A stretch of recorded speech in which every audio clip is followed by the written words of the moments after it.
So hello fellow coin collectors, and today we have an unboxing. So new items I have got, some for collection, some for resale, but let's have a look at what I've got.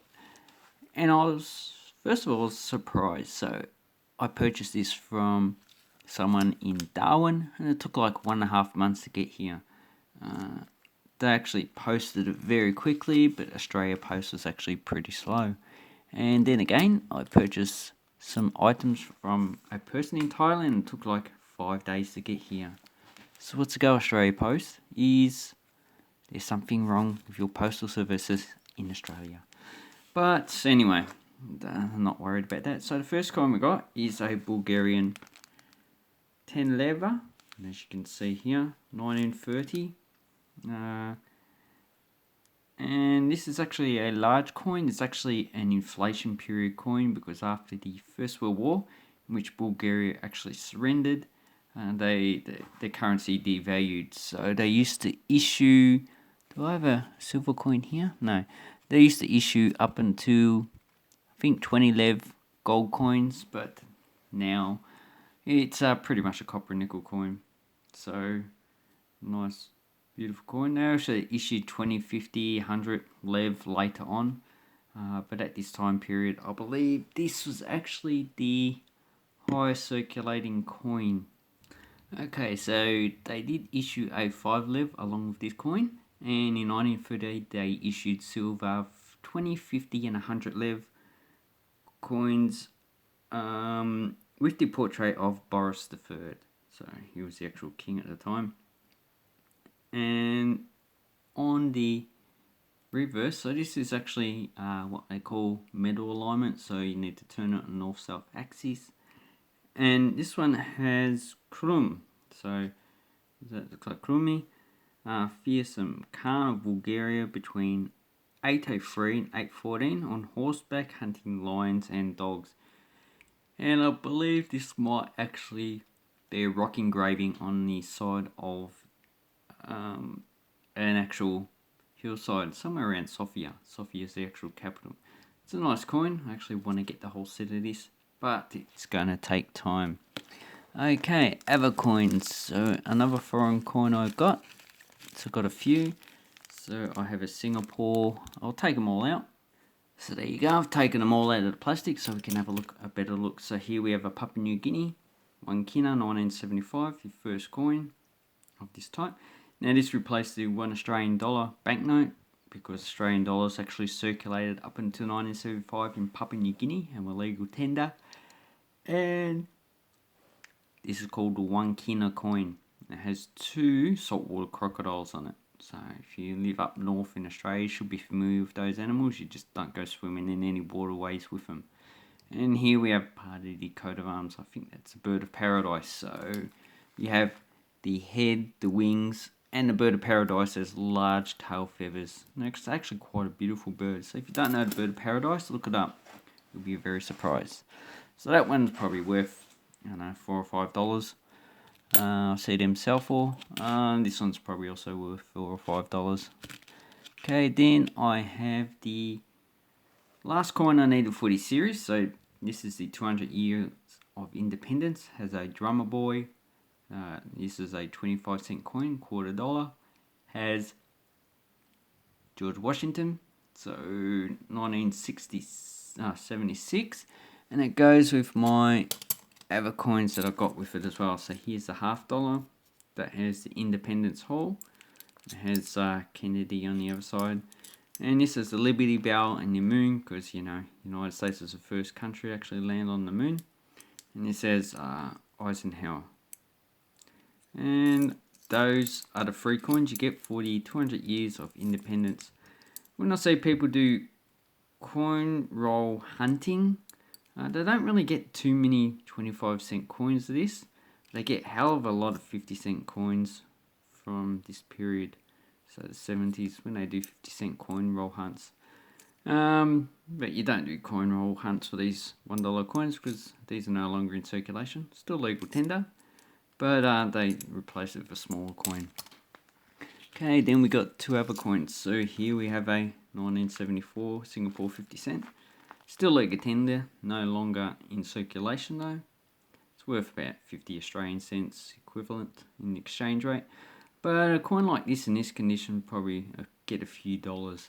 So, I need to compare it to one I got already and see if it's worth keeping or selling. And then I have a coin I don't have. So this is a Norwegian. So Norge is Norwegia. All for Norwegia. Okay, this is Olav the 5th. So Olav the 5th, Norway King. So if you probably recognise that, Kun is similar to King because Norwegian and English evolved from the same ancestral language and they're both Germanic languages. This is a 5 kroner, 1969, so there's only about a bit over 2 million of these coins minted. So apart from the first year and second year, I think there's 1963 and 64. Most of the coins are low mint.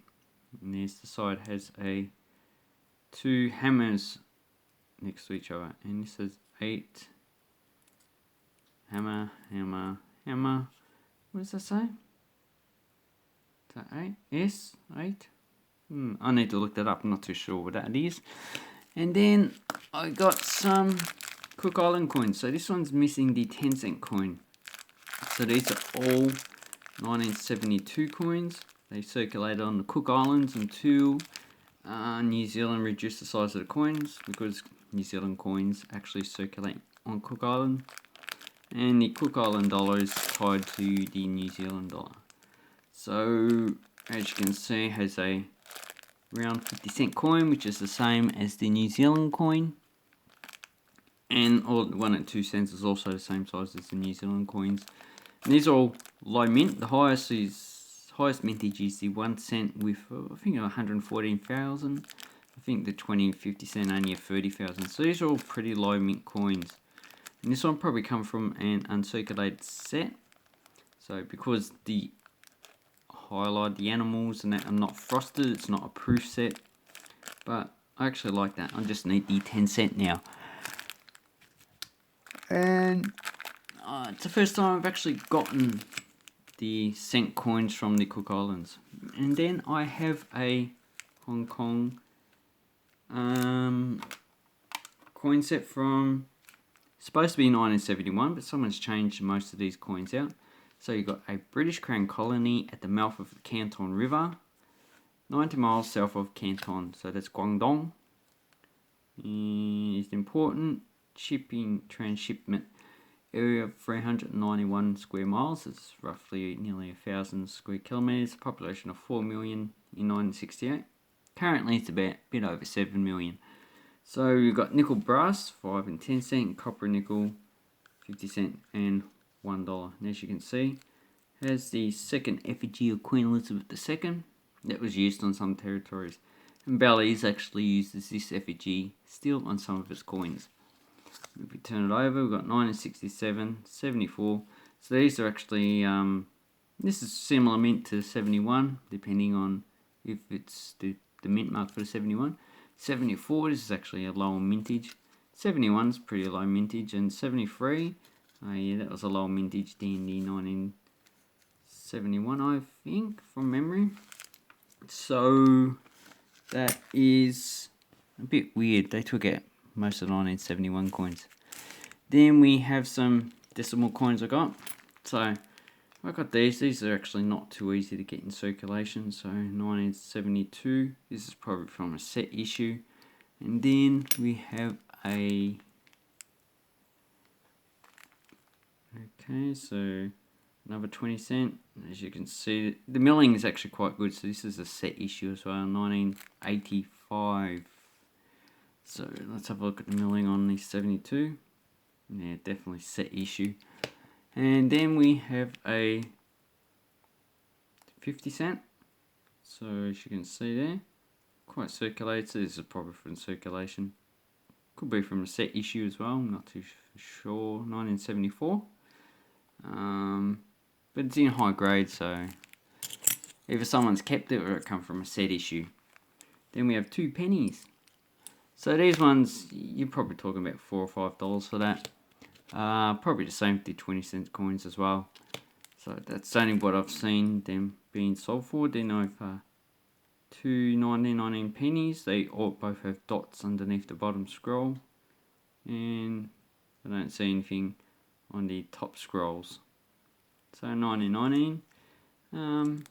I generally sell these for probably about $2 to $3 each, because they're actually quite common to have the dot underneath the scroll. But what you need to look for is errors on the actual coins. So that's generally why I get them. This has bronze disease on it, so I need to actually fix that before it actually destroys the coin. This one looks like it's rotated as well. So if we turn it, yeah, slightly rotated, so that's one error. How about this coin? Anything there? No. That's pity. Nothing do. Didn't we turn it? No, not rotated. So I do have a coin book on errors, and you can actually pick up quite a lot. Then I got some florins. So this is a 1925. If you can't see it well, 1925. Yeah, the mintage of 2.96 million. So that's pretty high for a florin. And then turn it over. Probably fine to very good condition. So it has a value of about probably about $9 to $15 on a good day.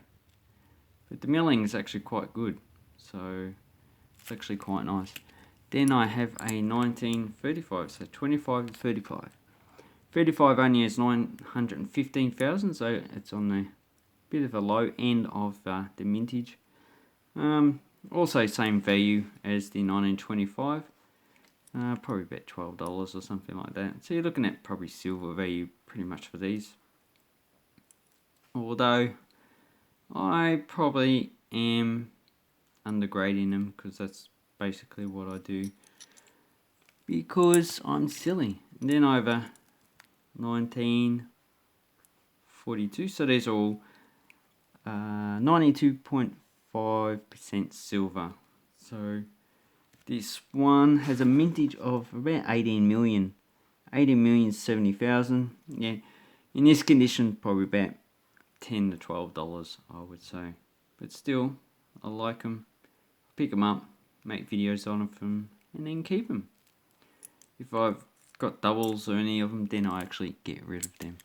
And the last coin I actually have is a 1926 sixpence. So as you can see, it's quite a small coin.